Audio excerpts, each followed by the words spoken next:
Today we have the Champagne Book Club. We have Cindy. Hi. Welcome. And Sherry. Nice to meet you. And Leslie. Thank you for having us, Catherine. Thank you for coming.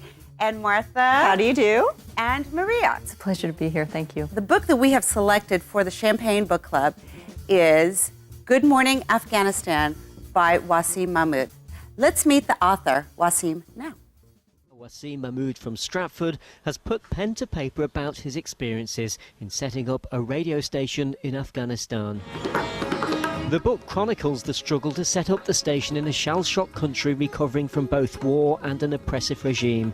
One extract tells how they developed children's broadcasting. One day they came up with the idea that they wanted to do a story about why there were no playgrounds in Kabul for children. And we asked them, well, pitch it to us. Who do you want to interview? And they said, the president. We did the interview, and then the question that they've been waiting for, which is, why are there no playgrounds in Afghanistan? The president started explaining about aid and how they have to work on priorities. And the little girl chirps up, but Mr. President, with due respect, how many cars do you have? 3. Mr. President, you've got 3 cars.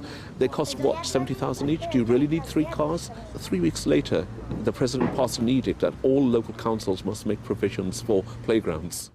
Tell me about your book club. Well, Catherine, before we start our book group, we pop a bottle of champagne. We've been together for about 8 years, and in reality, longer than that in some ways, because we all did volunteer work together in the Junior League of San Jose. Wow. So we're very proud of that. So our love of literature and of volunteering really connects us quite nicely. So the book that we gave you to read was Good Morning Afghanistan. And I'd love to know, what did you think about it? Start off there. For me, personally, very interesting to get a different perspective of what was going on in Afghanistan and, what impacts we can have in that country. When I first started reading the book, I'm on the fence. I don't know if we should still be in Afghanistan. So I started reading the book. And in the beginning, he talks to some of the Afghan nationals. And they're all hopeful that the West will come in and save them. And then as you go through the book, some of the excerpts from the radio station are about these horrible things that happen when the wedding party is happening in Afghanistan and the missiles come in. So then I start thinking, well, we definitely shouldn't be there. I mean, this is just not working out. And then towards the end of the book, the radio station is successful. They're on the air. They're expanding. And there's a huge question mark. Should we still be there? Should we not be there? What did stand out to me, though, was the juxtaposition of life in Afghanistan and life here. When he would be talking about what was happening there, and then he'd show you Ricky Lake. He has a wicked sense of humor. I love his sense of humor. And his personality, I'd love to meet him because his personality comes out of the book.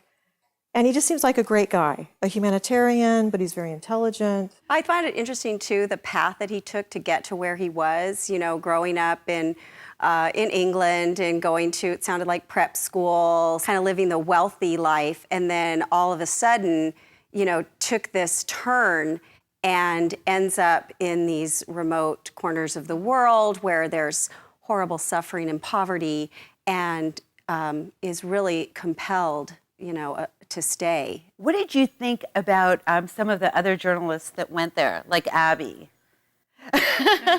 Do we relate to her? Well, I did identify with Abby a little bit. I thought she was great. I thought, spunky, but she lived here in the Bay Area, and she wanted to make a difference in the world. But she came across at times kind of like they always say Americans are. I'm entitled to this. I'm an American. You're invading my personal right.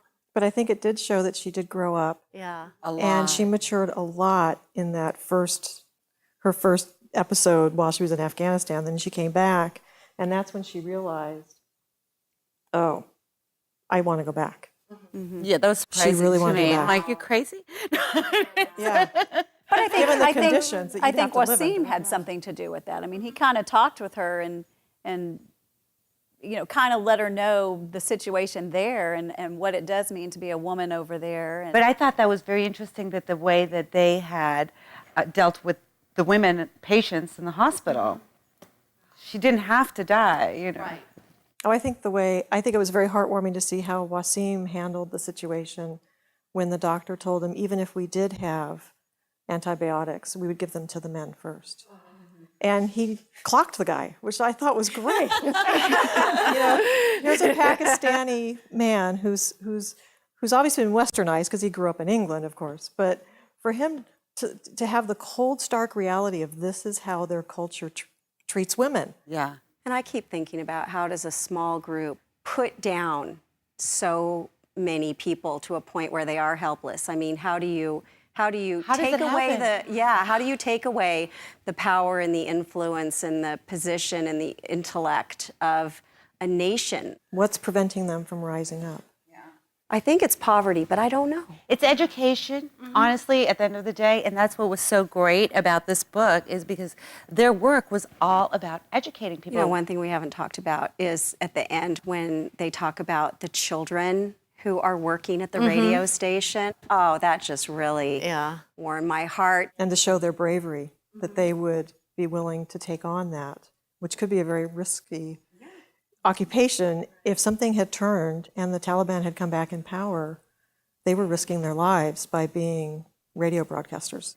So are you all glad that we picked this book for you? Oh, I am so glad that we had an opportunity to read this. This is what I like about being in book clubs. I love the fact that I am exposed to books that I've never heard of, and you make a discovery like this. Because I just think this is really a gem of a book. That is so wonderful. Thank you. Thank you, ladies, so much for joining us. Our pleasure. And I think we need to toast. Cheers. To Good Morning Afghanistan. Cheers. Yeah, to Good Morning Afghanistan. I'm Catherine Marcus, and we really look forward to seeing you next time at the bookstore.